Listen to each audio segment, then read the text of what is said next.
What's good, guys? It's Austin here, or Luna. So today's story time is about a stalker in specific that was pretty close to a good friend of mine, and I thought you guys would enjoy hearing about it. Today's story time all takes place back in 2016. I had this friend.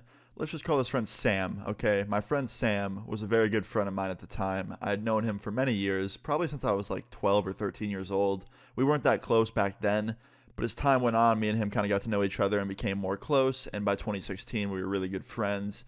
And Sam came from a family of just his dad and his sister. So whenever I'd go over there wasn't really a lot of people at the house. Usually his sister would be out or his dad would be out. It was a pretty small household. And it was kind of cool because whenever I go over there, we could just have friends come over and no one else would be there. So Sam's place was kind of always the place to party at, to be honest. But then one day, everything changed. Everything fucking changed when Sam's sister found out about who I was on YouTube. Now, she knew about Luna. She knew about the YouTuber Luna, but she didn't know that Luna was Sam's friend. She always thought that Austin and Luna were two separate people. So whenever I was over there, I would just talk to her and she'd act like a normal fucking person. But then one day in 2016, she found out that I was Luna. And let me tell you, this girl lost her fucking mind. She was like, oh my god, I had no idea. Like, can you sign this for me? Can we get a picture together? Can you come meet one of my friends? Like, we're both such big fans. And I didn't care. It was fine. Like, I was cool with that. Like, I was really happy that she liked my videos, as I am with anyone that walks up to me and says they like me and want to get a photo together. Like, that shit's sick. If you ever see me in public, say hello to me because I love talking to you guys. But she didn't stop after day one. Every time I'd go over there from that point forward, she would walk up and like pull her phone out and take a Snapchat with me and be like, hey, I'm just here hanging out with Luna. Like, Luna knows my family. Does he know your family? I don't think so. And no joke, every time I go over there, she would do this shit. She would pull out her phone and like take a Snapchat of me. Sometimes she would take Snapchats or photos of me and I wouldn't even fucking know until I would see them later. For example, like a week after she found out about me being Luna, I was on Twitter one day, just kind of, browsing the internet, and I opened up Google because I wanted to look up my name and see if I had any fan art on there that I haven't seen before, because I love getting fan art and looking at it. So yeah, I went on Google and I searched up my name, and I found this photo she took at my friend's house of me on the couch just watching a movie, and she posted it on Twitter and said, yeah, Luna's my friend, like he comes to my house all the time. So immediately I screenshot this tweet and I sent it to my friend, and I'm like, hey man, your sister is kind of crossing the line right now. Like, I have no problem with her liking my videos and shit. That's really cool. But, like, taking photos of me, like, randomly while I'm not looking and posting them on the internet, kind of weird. And he's like, dude, this is fucked up. Like, that's so weird. I'm going to tell her to stop right now. So, yeah, her brother Sam, my good friend, basically nicely told her to stop taking pictures of me while I wasn't looking and posting them everywhere, because that's weird. And, like, a couple days later, Sam came over to my house, and he was complaining about how she really is going too far with this whole fangirl shit. And I was like, why? What do you mean? Like, what's going on? He's like, well, man, I didn't want to tell you this because I didn't want to worry you. But, like, right after she found out that you were Luna, she asked me for your address, like, 3 different times. I was like, wait, what? He's like, yeah, man, like, I didn't want to tell you about it because I thought that, it wasn't a big deal. But now that she's posting, like, photos of you that she took without your permission and, like, acting like she knows you online, it's just really weird. Like, you put all that together and, like, it's kind of creepy. I was like, yeah, man, it's really fucking creepy. I was like, why'd she want my address? He's like, I don't know, man. She just kept asking me for it. I asked her why, and she wouldn't tell me. I was like, okay, that's fucking weird. I don't think we should hang out at your house anymore. Like, from now on, you should hang here. And he's like, yeah, man, for sure. Sounds like a plan. So for the rest of that week, every time me and Sam would hang out, it was always just like in a public place or at my house because we didn't want his sister coming up to me at his house and basically just bothering me and asking me a bunch of creepy-ass questions like, what's my address? So, yeah, I kind of avoided her from that point forward.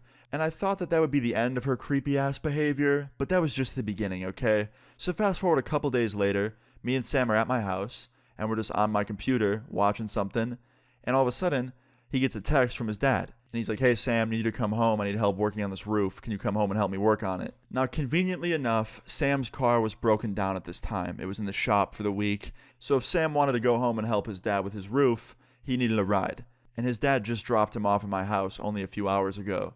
So he texts his dad back, and he's like, yeah, I'd love to come help you, but I don't have a ride back home. Could you get me? And his dad's like, yeah, I got you. I'll be there in 15 minutes. 15 minutes goes by, and a car pulls in my driveway, and it's not Sam's dad.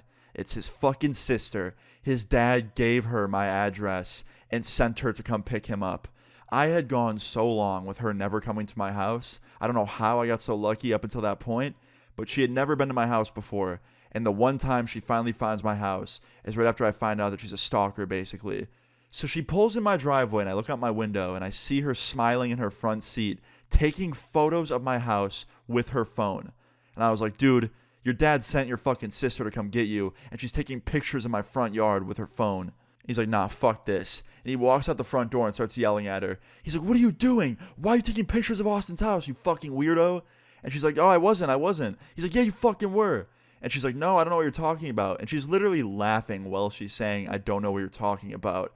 So she was pretty much caught red-handed. And he gets in the car and they drive off. Now at this point, I'm nervous because now she has my address. I don't know what she's going to do with it. I don't know what she has planned. And I'm just nervous, right? Like, I just don't know. This girl is kind of unpredictable.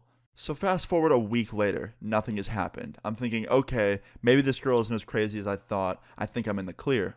And then, no joke, an hour after I have this thought, one of my friends DMs me on Skype, because at the time people still use Skype, and he's like, yo, someone's selling your address online anonymously. I was like, what are you talking about? And he sends me this fucking link to this like text document, and it was like paragraphs on paragraphs of backstory, but I'll give you the shortened version. It basically just said, hi, I have Austin or Luna, the YouTuber's address and personal information. If you want it, I'll be selling all of it for $1,500 PayPal. That includes address, phone number, and basically anything you could think of. I know him in real life, so I have all of this at my disposal. And I'm thinking to myself, okay, that just gave it away. Saying I know him in real life is pretty much a dead giveaway. I just knew immediately it was that girl. It was my friend's sister. So I call up Sam, and I'm like, Sam, your sister's selling my address on the internet. He's like, what? I was like, yeah, she's selling my address online. And I sent him the link to the document. And he's like, nah, man, fuck this. This is not about to happen. You're my boy. Like, I'm not losing a friend over this bullshit. And he calls up his dad and snitches on her and tells her everything. And like 10 minutes later, his dad calls me. And he's like, hey, so my daughter's harassing you apparently? I was like, yeah, a little bit. He's like, come to my house. We're going to settle this right now. And I'm like, okay. So I get in the car and I go to my friend's house to meet with his dad. And I'm scared because I don't know which side his dad's going to take. His dad, for all I know, is going to side with his sister and then scream at me like I'm the person in the wrong here and like who knows what. So I pull up to his house terrified. And I walk in and Sam, his dad, and his sister are all sitting there at the kitchen table.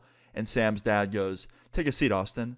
And I sit down, and his dad goes, I just want to start this off by saying I'm so sorry for what my daughter has done and how she's acted after finding out that you have a YouTube career. It's creepy, and it's just borderline illegal, and I just don't like it. So what I'm going to be doing is taking away her car keys for a month and taking away her phone and any connection to the internet where she could post her personal information. And she starts freaking out. She's like, are you fucking serious? Like, no, I'm an adult. You can't do that. And he goes, yeah, exactly. You're an adult, but you're an adult acting like a child. And that's why I'm going to treat you like one if you're going to live under my roof. I didn't raise you to exploit people for money like this. Like, this is messed up. This is not who I raised. And yeah, this girl basically got like ultimately grounded in a way. And my friend's dad just said sorry to me. Sam said sorry to me. And I basically just left after that and hung out with Sam for a little bit.